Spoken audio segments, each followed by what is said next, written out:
तो आज 2 जनवरी है, तो सबको पहले तो नया साल मुबारक हो। 1 और 2 जनवरी के करंट अफेयर्स मैं आपके सामने लेके आया हूँ। करंट अफेयर्स बहुत सारे हैं, तो चलिए समय बर्बाद ना करते हुए शुरू करते हैं। पहला सवाल, मंत्रिमंडल ने हाल ही में किस मिसाइल प्रणाली के निर्यात को मंजूरी दे दी है? तो किसको दे दी है? विकास मिसाइल प्रणाली, पृथ्वी मिसाइल प्रणाली, अग्नि मिसाइल प्रणाली और आकाश मिसाइल प्रणाली। तो इसका सही आंसर है आकाश मिसाइल प्रणाली। आकाश आकाश मिसाइल प्रणाली केंद्रीय मंत्रिमंडल ने हाल ही में इस प्रणाली को मंजूरी दे दी है, जिसके साथ साथ ही निर्यात को तेजी से सुगम बनाने हेतु एक समिति गठन करने का भी निर्णय किया है। आकाश देश की महत्वपूर्ण मिसाइल है और ये 96% स्वदेशी प्रकृति की है। अगला सवाल लेते हैं, निम्न में से किस देश की सरकार ने चांद पर पहले परमाणु रिएक्टर के लिए अपनी मंजूरी दे दी है? तो किसने दे दी है? Japan, America, Australia, China. तो इसका सही आंसर है अमेरिकी सरकार। संयुक्त राज्य अमेरिका की सरकार ने यूरेनियम ईंधन प्रसंस्करण प्रसंस्करण क्षमता को विकसित करने की आवश्यकता पर जोर देने और ग्रह और यान सहित के लिए उपयुक्त ऊर्जा यान यान ग्रह और यान सहित के लिए उपयुक्त ऊर्जा उत्पादन को सक्षम बनाने के उद्देश्य से चांद पर पहले परमाणु रिएक्टर के लिए अपनी मंजूरी देती है।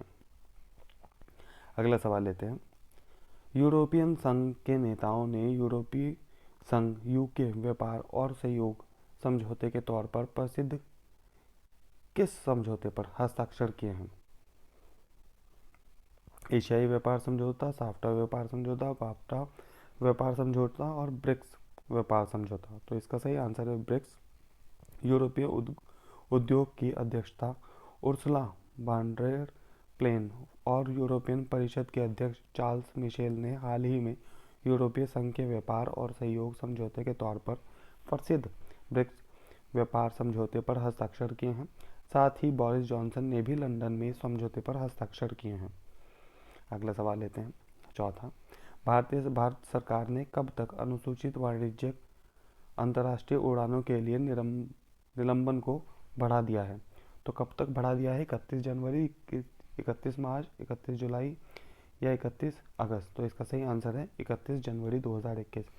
कोरोना वायरस से संबंधित इस यात्रा पर और वीज़ा प्रतिबंध अधिसूचना में सरकार ने 31 जनवरी 2021 तक अनुसूचित वाणिज्यिक अंतर्राष्ट्रीय उड़ानों के लिए निलंबन को बढ़ा दिया है, जबकि विभिन्न देशों के साथ भारत की एयर बबल व्यवस्था भी हमेशा के तरह जारी रहेगी।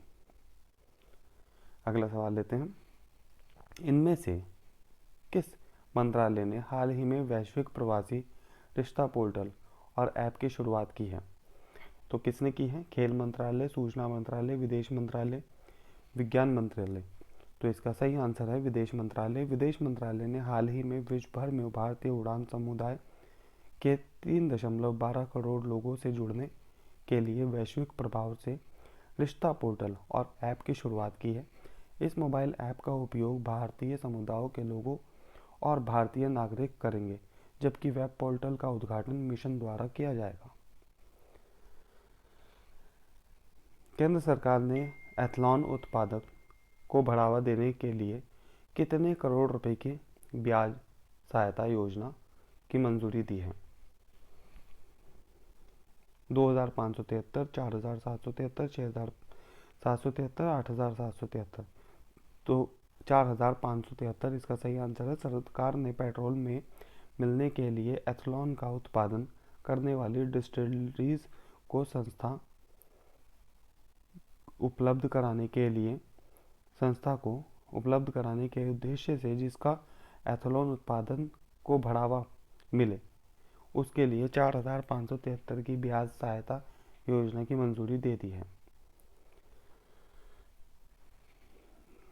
मुकेश अंबानी को पीछे छोड़कर कौन हाल ही में 70.8 अरब करोड़ डॉलर की नेटवर्थ के साथ, नेटवर्थ के साथ, वर्थ के साथ एशिया का सबसे अमीर आदमी बन गया है। तो कौन बन गया है एशिया का सबसे अमीर आदमी?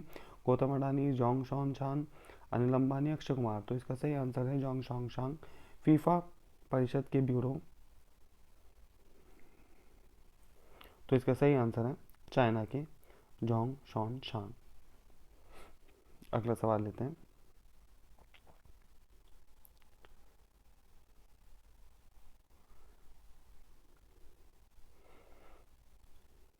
ऑस्ट्रेलिया को पीछे छोड़कर आईसीसी टेस्ट रैंकिंग में पहले स्थान पर कौन पहुंच गया है? कौन सी टीम पहुंच गई है? भारतीय cricket team, Nepal cricket team, Bangladesh cricket team, New Zealand. तो इसका सही आंसर है न्यूजीलैंड क्रिकेट टीम। ऑस्ट्रेलिया को पीछे छोड़कर New Zealand cricket team ICC test ranking में पहले स्थान पर पहुंच गई है। ऑस्ट्रेलिया इसी के साथ 116 अंक के साथ दूसरे नंबर पर खिसक गई है, जबकि भारतीय टीम 115 अंक के साथ तीसरे नंबर पर खिसक गई है। 1 जनवरी 2021 को स्टील अथॉरिटी ऑफ इंडिया की पहली महिला चेयरपर्सन कौन बनी है? तो ये बनी है सोमा मंडल। 1 जनवरी 2021 को सोमा मंडल स्टील अथॉरिटी ऑफ इंडिया की पहली महिला चेयरपर्सन बन गई हैं। उन्होंने अनिल कुमार चौधरी का स्थान लिया है। वो 31 दिसंबर को सेवानिवृत्त हो गए थे। सोमा मंडल 2017 में स्टील अथॉरिटी ऑफ इंडिया में शामिल हुई थी। इससे पहले वो एक अन्य सरकारी कंपनी नाल्को में कार्यरत थी। अगला सवाल लेते हैं। हाल ही में किस राज्य ने अपनी नई सौर ऊर्जा नीति 2021 की घोषणा की है? केरल, गुजरात, उत्तर प्रदेश, महाराष्ट्र। तो इसका सही आंसर है गुजरात। गुजरात सरकार ने हाल ही में अपनी नई सौर ऊर्जा नीति 2021 की घोषणा की है। इस नई सौर ऊर्जा नीति 2021 को रिन्यूएबल एनर्जी के विकास को बढ़ावा देने हेतु नई ऊंचाइयों पर ले जाने के लिए तैयार किया गया है। इसमें 2022 तक सौर और पवन ऊर्जा का उत्पादन 30,000 मेगावाट तक ले जाने का लक्ष्य रखा गया है। अगला सवाल लेते हैं। प्रधानमंत्री नरेंद्र मोदी ने किस शहर में ईस्टर्न डेडिकेटेड फ्रंट कॉरिडोर के नए भावपुर खुर्जा जंक्शन का उद्घाटन किया है? तो किस शहर में किया है? तो इसका सही जवाब है प्रयागराज। प्रधानमंत्री नरेंद्र मोदी ने प्रयागराज शहर में ईस्टर्न डेडिकेटेड फ्रंट कॉरिडोर के नए भावपुर खुर्जा जंक्शन का उद्घाटन किया है। इस ईस्टर्न डेडिकेटेड फ्रंट कॉरिडोर का 351 सेक्शन उत्तर प्रदेश में स्थित है और इसे 5,750 करोड़ रुपए की लागत से बनाया गया है। अगला सवाल है। निम्न में से किस नगर को भारत में सबसे अच्छा प्रदर्शन करने वाले नगर के खिताब निकाय के तौर पर घोषित किया गया है? तो इसका सही आंसर है ग्रेटर विशाखापट्टनम नगर निगम। भारत में सबसे अच्छा प्रदर्शन करने वाले नागरिक निकाय के तौर पर ग्रेटर विशाखापट्टनम नगर निगम को घोषित किया गया है। आवासीय और शहरी मामलों के मंत्रालय द्वारा ग्रेटर विशाखापट्टनम नगर निगम को पुरस्कार दिया जाएगा। यह वार्षिक पुरस्कार मंत्रालय द्वारा आभासी तौर पर 1 जनवरी 2021 को दिया जाएगा। डॉक्टर हर्षवर्धन ने किस केंद्र शासित प्रदेश में स्थित मौसम विज्ञान विभाग के केंद्र का आभासी तौर पर उद्घाटन किया है? तो किसका किया है? दिल्ली, लद्दाख, कोलकाता, लद्दाख, चेन्नई। तो इसका सही आंसर है लद्दाख। केंद्रीय पृथ्वी विज्ञान मंत्री डॉक्टर हर्षवर्धन ने हाल ही में केंद्र शासित प्रदेश लद्दाख के लेह में स्थित भारत मौसम विज्ञान विभाग के केंद्र का आभासी तौर पर उद्घाटन किया है। साथ ही उन्होंने कहा है कि सरकार लद्दाख के लोगों और प्रशासन को सर्वोत्तम मौसम सेवा प्रदान करने के लिए हर संभव प्रयास करेगी। खादी ग्रामोद्योग ने हाल ही में किस राज्य में मानपा हस्त निर्मित कागज निर्माण की इकाई शुरू की है? तो कहाँ की है? वो अरुणाचल प्रदेश में।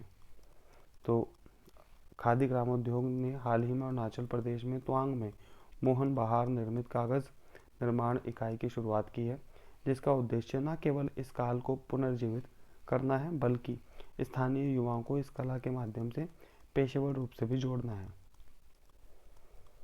भारत के किस राज्य में देश के पहले पॉलिनेटर पार्क का उद्घाटन किया गया है? तो किस राज्य में किया गया है? सही आंसर है उत्तराखंड। भारत के उत्तराखंड में देश के पहले पॉलिनेटर पार्क का उद्घाटन किया गया है। इस पॉलिनेटर पार्क का उद्घाटन नैनीताल के हल्द्वानी में प्रसिद्ध तितली विशेषज्ञ पीटर स्मेटसेक ने किया था। इस बाग को बनाने का उद्देश्य परागकण प्रजातियों के बारे में जागरूकता पैदा करना और उनका संरक्षण करना है। अगला सवाल लेते हैं। हाल ही में केंद्रीय मंत्रिमंडल ने भारत सरकार और किस देश की सरकार के बीच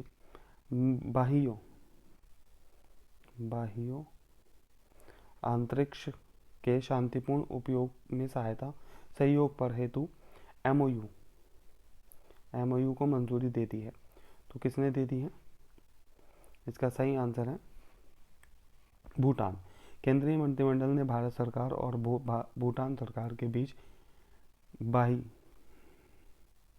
बाह्य अंतरिक्ष के शांतिपूर्ण उपयोग के सहयोग पर हुए एमओयू को मंजूरी दे दी है। इस एमओयू के तहत पृथ्वी के दूरस्थ संवेदन उपग्रह संचार और उपग्रह आधारित नौवहन अंतरिक्ष विज्ञान और ग्रहों की खोज और अन्य क्षेत्रों में सहयोग बढ़ाना संभव होगा। अगला सवाल लेते हैं। इनमें से कौन सा देश ऑक्सफोर्ड की कोरोना वैक्सीन को मंजूरी देने वाला विश्व का पहला देश बन गया है? तो उसका सही आंसर है ब्रिटेन। पहले भी नंबर 1 पर था ब्रिटेन। ऑक्सफोर्ड की कोरोना वैक्सीन को मंजूरी देने वाला भी ब्रिटेन विश्व का पहला देश बन गया है। इसकी मंजूरी के बाद ब्रिटेन में ऑक्सफोर्ड ने एस्ट्राजेनेका कोविड-19 वैक्सीन लोगों को दी जा सकेगी, जबकि इससे पहले दवा कंपनी फाइजर बायोटेक की कोविड-19 वैक्सीन को मंजूरी देने वाला ब्रिटेन पहला देश बना था। केंद्रीय मंत्रिमंडल ने 2021 में एस्टोनिया, पराग्वे और किस गणराज्य में 3 भारतीय मिशन खोलने की मंजूरी दी है? एक तो एस्टोनिया में दी है, एक पराग्वे में, और तीसरा कौन सा है? तो ये तीसरा है डोमिनिकन। केंद्रीय मंत्रिमंडल ने 2021 में एस्टोनिया, पराग्वे और डोमिनिकन गणराज्य में 3 भारतीय मिशन खोलने का मंजूरी दे दी है।